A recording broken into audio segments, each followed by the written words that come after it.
exciting, mas pinalakas, mas pinalusog ang ating umaga. Good morning!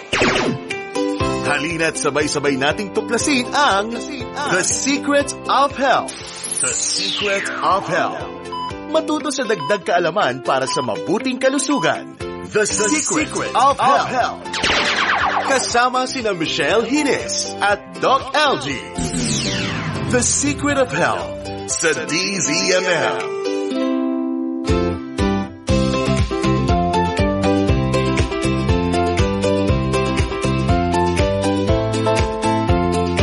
Good morning.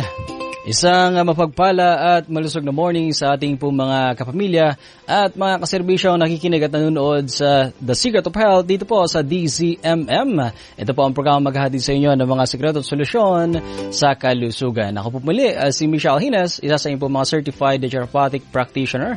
Makakasama po dito sa ating pong programa. Siyempre, atin din po makakapanayam ang isa sa ating pong mga DOH PTAC Certified Naturopathic Practitioner at ang alternative doctor ng Yes to Health, Doc Algie Bacla. Doc Algie, good morning po.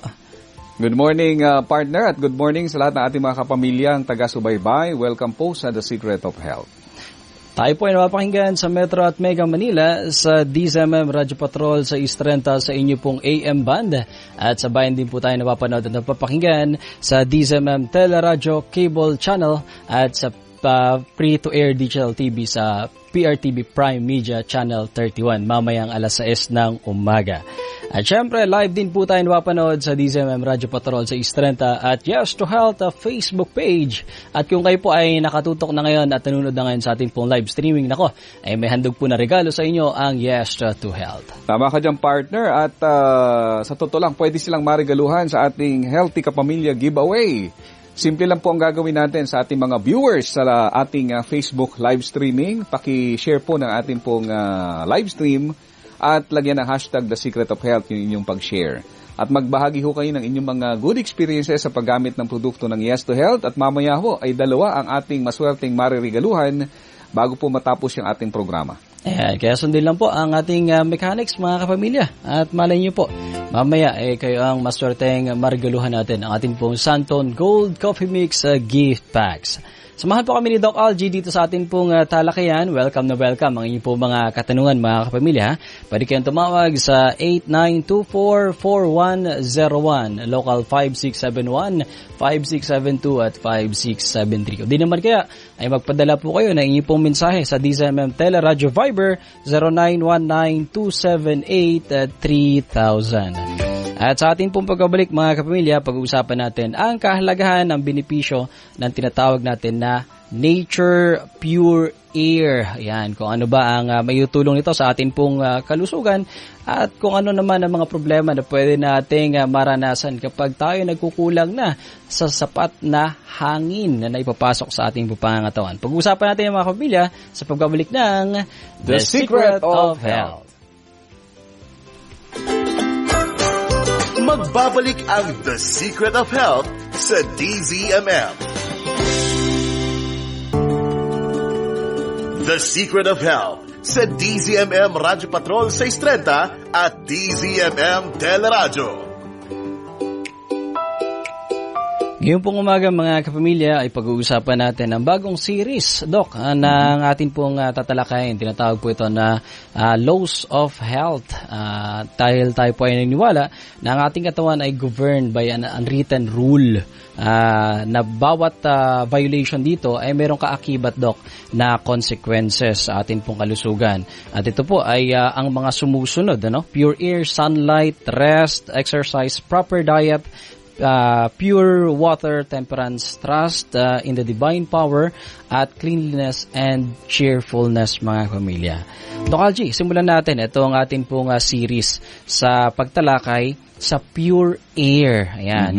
Gaano po ba, Doc, ka-importante sa ating kalusugan na laging sapat at sariwa ang hangin na pumapasok sa ating pong pangangatawan? Actually, magandang tanong yan kasi minsan naitatanong ba natin sa sarili natin, ano ba yung libre na nakukuha natin na isa sa pinaka-importante sa ating pong kalusugan? Hindi po yun yung pagkain, hindi rin yun sigurado yung tubig, na pinaka-importante, hindi rin yung sunlight. At ito is something, sabi nga na taken for granted ng karamihan, ito yung pure air. Actually, we can survive for a few weeks without food, sabi nila sa pag-aaral, and a few days without water. Pero we cannot survive without enough oxygen within a few minutes. Kaya nga ang pinaka-importante sa ating kalusugan na sinasabing dapat hindi talaga magkulang ay yung pure air, which is yung oxygen. Actually, every breath na ginagawa natin can give life and vigor sa ating sistema. Actually, kaya nga kasama yan sa mga vital check-up, di ba? Yung mga vital signs. Tinitingnan kung ilang beses tayong humihinga sa isang minuto. So, respiration rate, mga 12 to mga 12 years old, mga adult, mga 12 to 20 times per minute. So, ibig sabihin, kapag sobrang baba at sobrang bilis, masasabi nating hindi normal. Depende sa edad. Pag bata, mas maraming beses humihinga sa isang minuto. And ang ating paghinga ay hindi yan kontrolado ng ating free will. Ang paghinga natin ay kontrolado ng ating utak. Na kung saan hindi tayo, kumbaga kahit na ikaw tulog, humihinga ka pa rin because that's the most important part na ating pong pagiging tao, yung para mabuhay tayo. So makikita natin na ang oxygen is everything in the body. Mula sa hinihinga natin, doon sa bahagi po ng hangin, siyempre meron niyang mga kasamang nitrogen, meron niyang approximately 78% ng dry air, nitrogen, and nasa 21% ang oxygen natin. So ang pinaka-importante sa hangin na ating hinihinga is yung oxygen, which is yun yung kailangan natin for cellular respiration. Without it, hindi tayo magkakaroon ng malusog na katawan.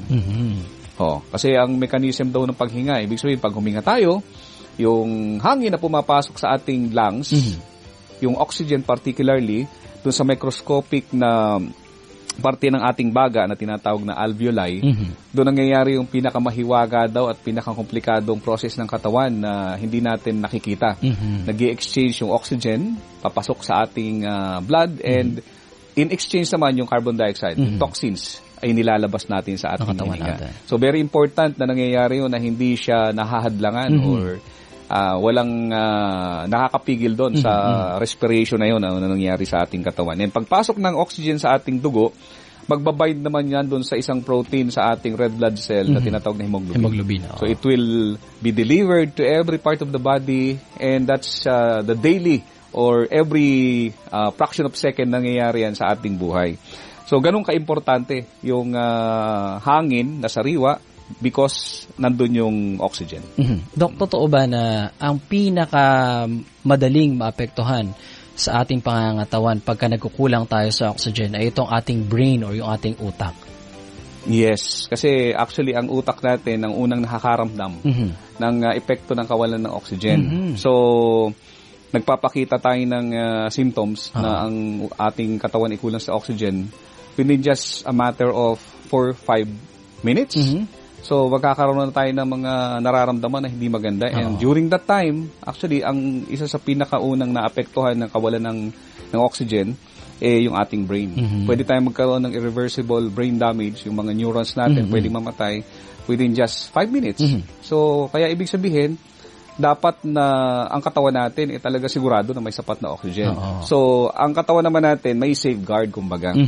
Kaya makikita natin na sa ating katawan, ang utak ay napakaliit na percentage lang kung mga titingnan natin yung timbang niya sa ating katawan. Pero isa siya sa pinakamaraming kinukonsume na oxygen. At saka siya rin yung unang nagre-react at naapektuhan kapag bumababa ito. Sa ating katawan, kaya nilikha ng Diyos ang ating katawan na talagang perfect. Di ba?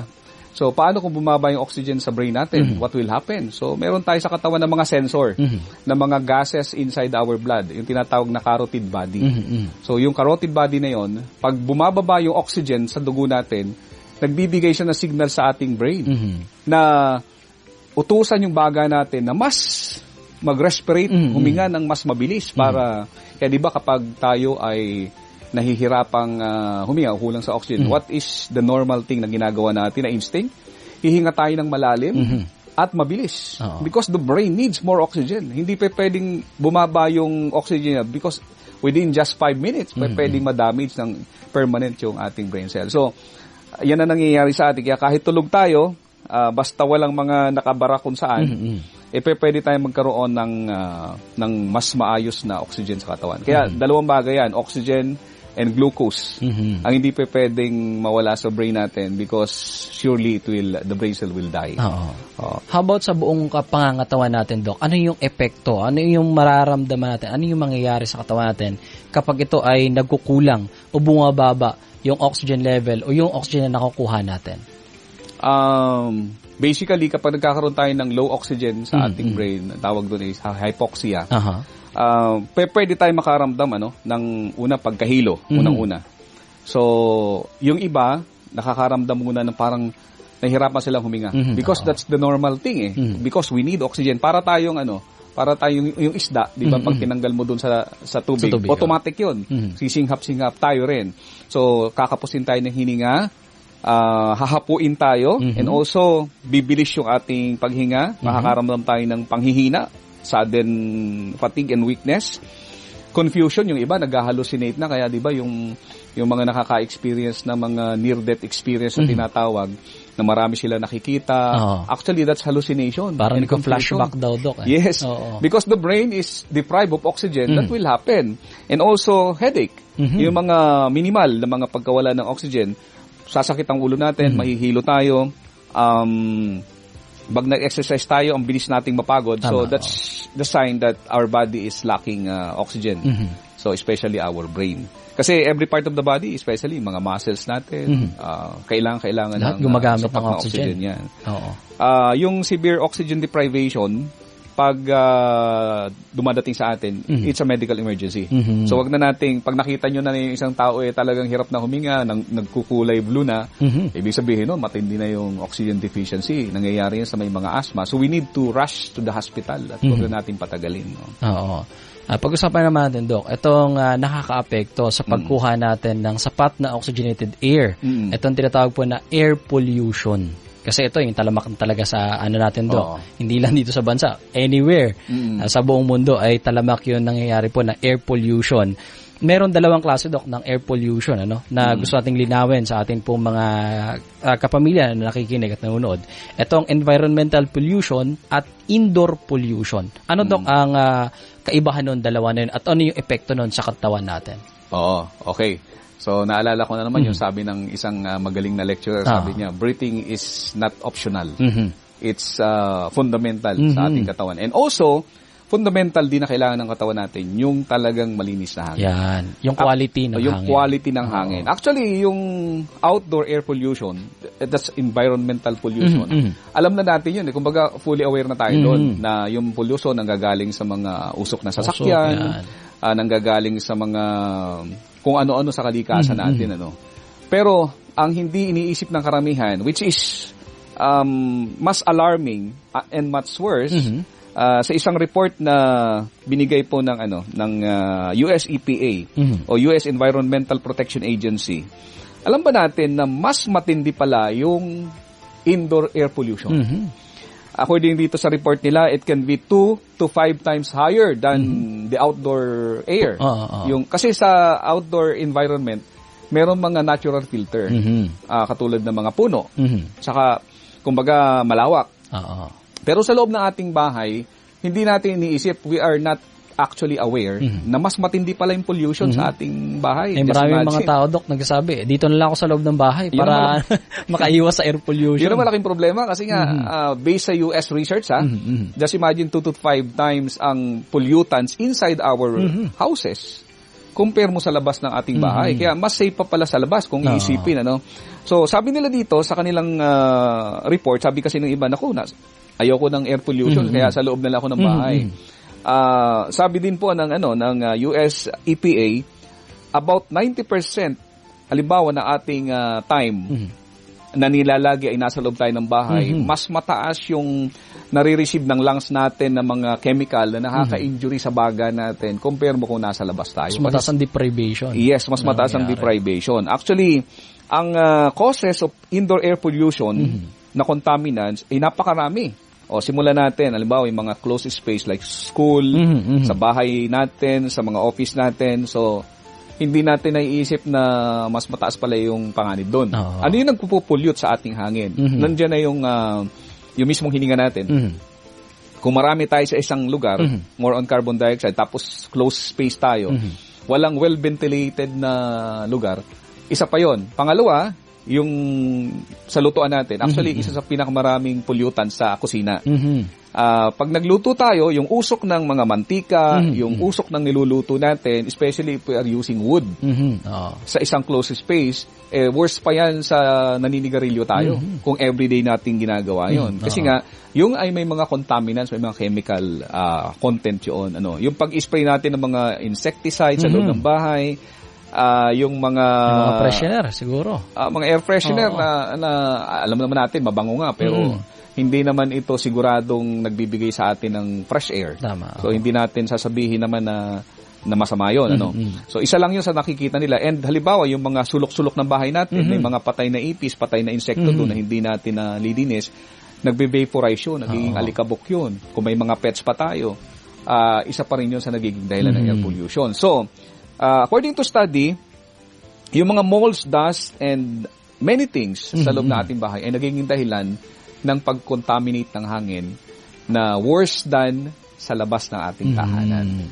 So, yan ang problema doon. At sabi sa isang pag-aaral na ang karamihan daw ng asthma, karamihan ng mga lung problem, magtataka tayo, bakit may asthma? Wala naman naninigarilyo dito sa aming family.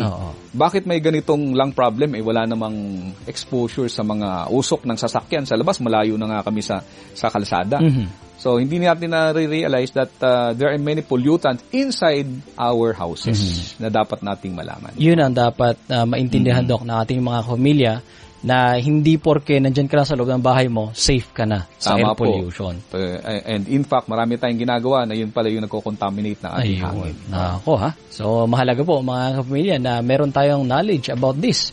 Kasi baka akala natin safe na tayo. Ayun pala, mas worse pa yung nangyayari sa loob ng ating pangangatawan. Well, pagkapatuloy po natin mga kapamilya, ito ang ating pinag-uusapan po tungkol sa kahalagahan ng pure air at oxygen na nakukuha po natin mga kababayan. At bago tayo mag-break, Doc, i-share yung atin pong mechanics sa atin pong Healthy Kapamilya giveaways. I-share lamang atin pong Facebook live streaming. I-comment nyo po dyan ang inyong mga good experiences patungkol sa atin pong mga produkto. At huwag kalimutan ang hashtag The Secret of Health sa inyong pong mga comments, mga pamilya. At mamaya, ipipili po tayo ng mga maswerteng mariregaluhan natin ng ating pong Santon Gold Coffee Mix Gift Packs. Tutok lang po mga pamilya dahil magkabalik ang programang The Secret of Health.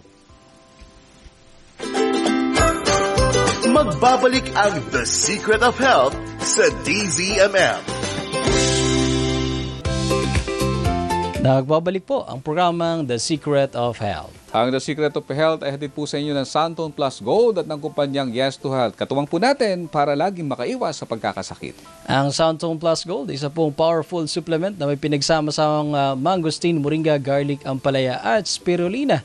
At yan po ay mabibili sa ating po mga leading drug stores gaya po ng Mercury Drug, Watson's, TGP, South Star Drug at sa ating pong mga Yes to Health office, especially dito sa Quezon City. Pwede kayong kumontak sa kanila pong numero 0969-671-1262. Doc, balik po tayo sa ating pinag-uusapan patungkol sa pure air at oxygen. Doc, paano natin mai-improve ang level ng oxygen na pumapasok sa pangangatawan natin?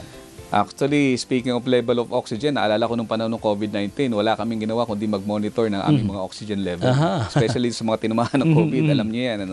So, ang oxygen level ng ating katawan, yung sinusukat yan sa oximeter, di ba? Mga 95 to 100, yung pinakang range ng normal. So, how to improve our oxygen in the body? Unang-una sa lahat, kinakailangan tayong mag-spend ng medyo matagal sa outdoor. Okay, compare mo sa indoor. For example, yung exercise natin, gawin natin sa isang lugar, ang pinaka-the best place, actually sa Europe, yung tinatawag na park prescription. They recommend na yung mga may sakit, especially sa lungs, pumunta sa mga lugar kung saan mahangin, like tabi ng dagat at sa tabi ng sa gubat. Because doon merong mas malinis na hangin, and we breathe deeply sa place na yon. Huwag tayo mag-deep breathing exercises doon sa sa Sa mga tabi loob ng ng kalsada. bahay, oo. Doon tayo sa mga medyo mahangin because dagat saka ano. So yun yung ginagawa ng iba, yung paghinga nila talagang malalim, yung deep breathing exercise, hindi ko na kailangan i-demo yun.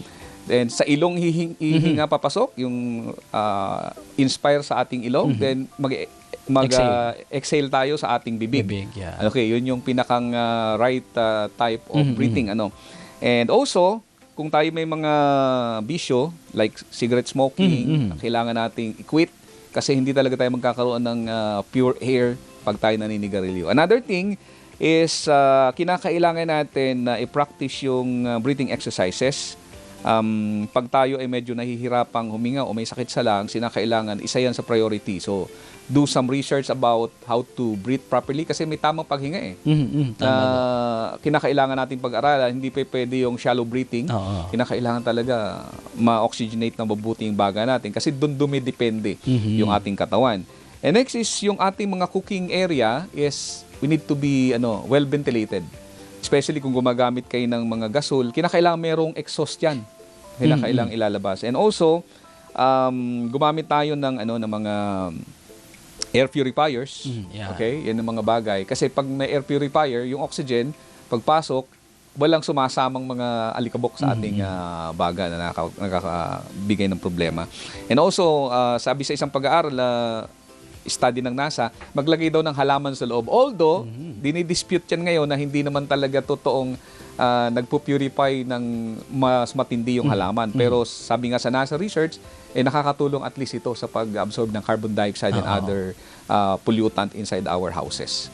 Yun yung gagawin po natin. And always spend outdoors. Mag-hiking tayo, yung mga exercise kasi can expand the lungs. Para magpasok tayo na wala kang choice kasi pag nag-expand yung baga mo, nangangailangan ng maraming hangin, so that's the time that the lungs can cleanse, okay, and we oxygenate our body. Ayun. So yan po mga kapamilya, ang huwag niyong kaligtaan kung gusto niyo ng sapat na oxygen sa inyong pong pangangatawan, kinakailangan trabahuhin talaga ng lungs ng maayos. Itong pagpapasok ng sapat na air at doon kayo mismo sa lugar kung saan makakakuha Saka ka. isa pang hirit ko, lagi ko sinasabi sa mga pumupunta sa atin to as advice, dapat ang bahay natin ay aircon. Yan. Sabi mo, Ano aircon? Air continuous. Ibig sabihin, dapat ang design ng bahay natin, nakakapas yung hangin. Lagpasan. At yung mga makakapal na kortina na hindi natin tinatanggal, baka malikapok na, linisin po natin. Kasi para mabawasan yung danger ng indoor air pollution. Yun. Okay. Doc, maraming salamat sa informative topic na ito na ating napag-usapan. At sa mga susunod na linggo ay pagpapatuloy po natin ang ating series patungkol sa laws of health. Napakahalaga nito, Doc, na malaman at maalaman ng ating po mga kapamilya. Kaya subaybayan parati ang ating pong programa. Doc, bago tayo magtapos, eto, merong katanungan. Makakatulong ba, Doc, ang Santon Gold Herbal Capsule sa mga kababayan natin na merong diabetes?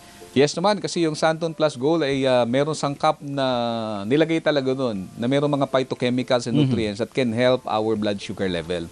Nandyan yung Ampalaya extract na alam naman natin na may pag-aaral na nagsasabi na makatutulong sa mga tao may diabetes and prevention na rin para sa mga pre-diabetic patients. Yun. Kaya sa mga kababayan natin na mayroon po diabetes or any other condition na inyo po nararanasan, take Santon Gold Herbal Capsule every day. Doc, bago tayo magtatapos, atin po munang i-announce ang mga maswerteng mareregaluhan ng atin pong Healthy Kapamilya giveaways. Ayan, ang mga maswerteng mareregaluhan ay walang iba kundi si Sir Jericho Ferrer at si Ma'am Rowena Lorenzo. Ayan, congratulations ho sa inyong dalawa. Enjoy yung Santon Gold Coffee Mix gift packs nyo. At bigyan nyo kami ng feedback. Ano ba ang masarap ba yan? Lumakas ba kayo? Ano ba experience nyo patungkol dyan? Okay. Maraming salamat po sa mga kapamilya natin na sumali sa atin dito sa atin pong programa. Mga pamilya, sana po ay marami kayo natutunan dito sa atin pong talakayan. Palagi pong tumutok dito sa programa The Secret of Health ang maghahatid sa inyo ng mga sikreto at solusyon sa kalusugan. Tandaan po parati, health is wealth. Kaya panatiling healthy ang ating pong pangatawan, healthy and fit para makaiwas sa anumang uri ng ang sakit. Tandaan po natin ang kalusugan ng pinaka-importante sa lahat, kaya't alamin po natin ang sekreto upang ito'y mapanatili nating malakas. Sa tulong po ng tamang pagkain, tamang nutrisyon, isama na rin ang Santone Plus Gold. Maraming salamat po, Doc Aldi po ito mula sa Yes to Health. Magandang morning sa inyo lahat. Ako naman po, si Michelle Hines, hanggang sa mga susunod po na linggo dito sa ating pong programang The Secret of Health. Ang inyong bagong Sunday morning habit. Bagong Sunday morning habit. The Secret of Health. The Secret of Health.